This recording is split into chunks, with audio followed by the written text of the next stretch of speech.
Guys, bibili kami ng ice cream ngayon. Dahil sumahod na si Idol sa kanyang pagbablog. Di totoo yan.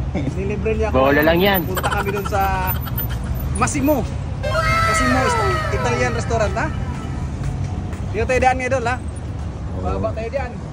Tapos kakanan tayo. Siguro mga doon na yung banda. Alright.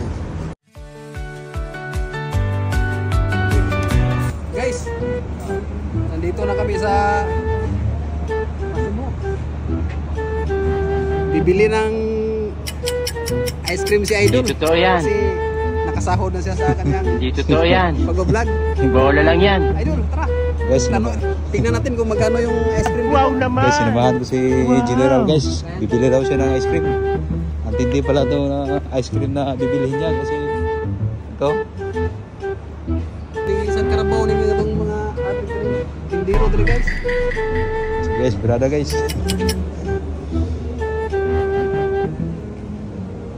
Brother, how are you? Brother, how much ice cream, brother? Wow, ice cream. This is 5 dirhams, no, ice cream? Yeah, the ice cream, oh. Yeah, only empty cone is 5 dirhams. Empty cone is 5 dirhams. No more, Ano? So regular, how much is regular? Sarap ng ice cream nila guys. Tinitingnan ko ba? Iba't ibang flavors. Guys, Guys, ito Makakatikim yung na ice kami cream ni ng- General. make it full, ha? Tinignan pa lang namin, Make it masarap full. na. Present. Pinipili ni General talaga, pistachio, yung trending na flavor. Ayan na guys. Look, guys, oh. Masarap guys. Guys, Yung huwag pa masarap. bayad, guys. Bayarin ni guys. Ano? Ayan na guys.